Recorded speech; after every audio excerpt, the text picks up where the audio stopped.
I first met Ann O'Leary when I arrived at SBA in the summer of 1999. As Monsignor said, we were a pre-K through 12 school back then, everything located over at what is now St. Francis. That particular summer, the school had just wrapped up a year of transition in which they'd been led by Frank Linksweiler, who had agreed to serve that year as an interim administrator while an ongoing search for the school's next principal had been taking place. As best I recall, Ann served our school back then in the position of office manager, which I quickly discovered was a catch-all title for, would you please hold this place together until the new guy figures it out. Ann's office was directly across from mine, thank God.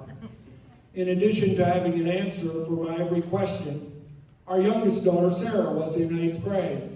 And I'm pretty sure when she couldn't find me, which was often, she turned to Ann, who I know for a fact gave her lunch money, paper, pens, pencils.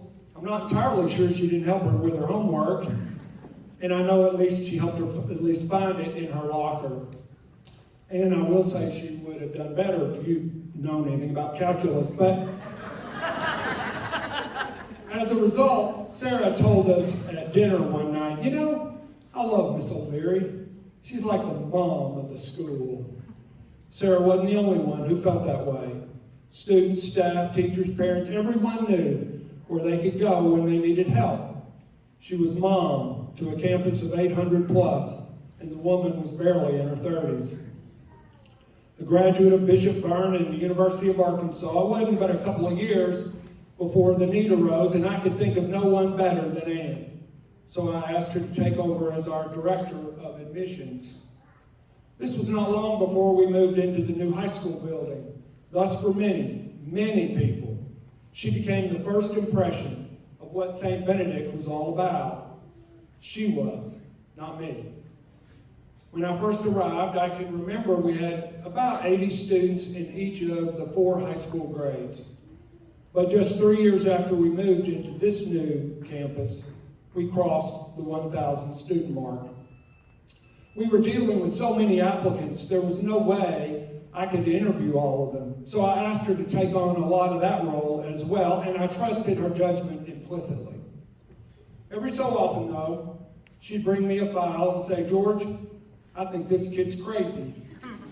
You better talk to him. And I'd come back to her and I'd say, I think we ought to give this kid a chance. And she'd look at me with that look that said, well, now I think you're crazy. But here's the thing.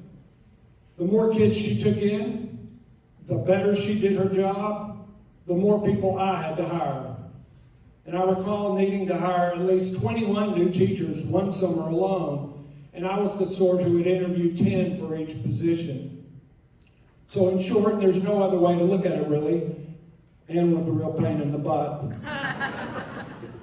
During her tenure at St. Benedict, she was recognized by the diocese for service of 25 years. She was awarded the Immaculate Heart of Mary Award, and Sandra had enough sense to name her Chief Operating Officer, which I should have done years before. In a book entitled Holy Moments by spiritual writer Matthew Kelly, he wrote, actions have consequences. And if you open yourself to and collaborate with God each time you act, holy moments will beget more holy moments. That's exactly how Ann O'Leary did her job. Every single day for 26 years with every single person she encountered. Along the way, she buried a son and has battled cancer a couple of times. And still, with plenty of reason not to, still, again and again, she blessed our school and our families with so many holy moments that beget more holy moments. And if you add up all those moments that students and families and teachers shared with Ann, well, I think it's impossible to measure how much good has sprung from this woman's soul. It is an honor to know her, to have worked with her, to be her friend. And today it is an honor to introduce you the latest Hall of Fame inductee, Ann O'Leary.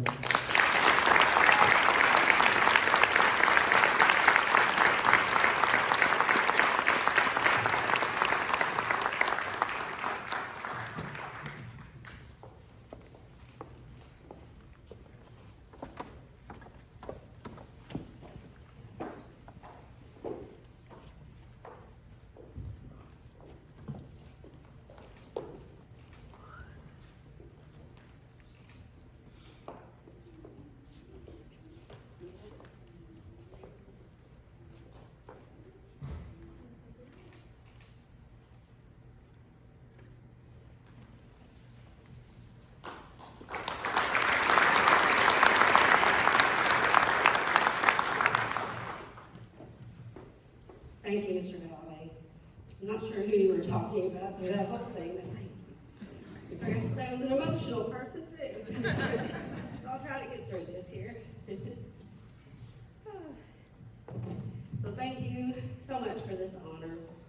I'm blessed to be chosen, along with these 11 very special people, to be inducted into the SBA Hall of Fame. SBA was my home away from home for 26 years. When I started working here in 1995, my two boys, Sean and Bradley, were 7 and 5 in second grade and kindergarten, and my third child, Brian, wasn't even born yet. He's now 23 years old. It's very true that time flies when you're having fun. Throughout my years at SBA, I was blessed to have worked with amazing principals, several here today, Dr. Mary McDonald, Mr. George Valladay, and Sandra Morris. They accomplished so much and made SBA a better place because of their constant hard work and love for our school. Ms. Morris, of course, continues this tireless effort today. They're all very special to me. I was also blessed to have the best co-workers I could have ever asked for. Many are my lifelong friends. We always worked as a team, helping each other with anything, anytime. So many willing to stay after hours to work on recruiting events, our annual SOAR Day, fashion shows, galas, you name it. They were all here to help.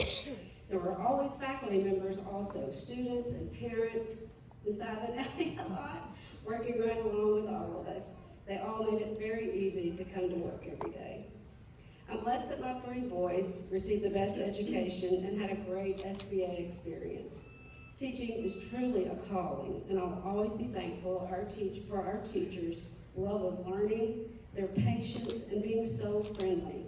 Even when they would see me in the hallway and let me know that one of my kids wasn't turning in homework or was talking too much in class. That would be the 23-year-old. Looking back, I believe the biggest blessing I received while working at SBA was an increase in my faith. How fortunate to work at a Catholic school where I had the opportunity to visit the chapel every day, to attend weekly Mass, March for Life, and help our community. I had a few bumps in the road over the years, and know in my heart that my faith and the love and support of everyone at SBA helped heal me, console my heart, and help me realize the enormous power of prayer. Several years ago, we had a tab on our website called Pray at SBA. Anyone could submit a prayer, a story, or a reflection, and it would be added to Pray at SBA as an inspiration for others. Mine was titled A Reflection on Blessings. I reflected on 5 blessings that God had shown in my life. Number 1, a cure. My cancer could be treated. Number 2, prayer. The power of prayer can be strong and courageous. Number 3, my family and friends.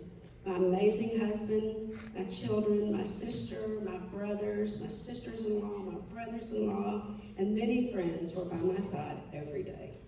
Number 4, my faith. It grew and inspired me along my journey. And number 5, Thanksgiving. Giving thanks to God for all my blessings. I'd like to end today with the last paragraph from my reflection. To everyone who reads this reflection, I ask you to think about the many ways you are blessed by God in your life. They may be small, they may be large. Be thankful and remember that prayer does save lives and help so many people with their challenges in life. Offer prayers of joy, thanksgiving, and for those who are sick. For all people in the world who suffer from cancer and other illnesses, we pray each and every day that God will hold them in the palm of his hand and give them strength, courage, and comfort. Again, I'm very grateful to receive this honor and will always feel love for this very special place. Thank you.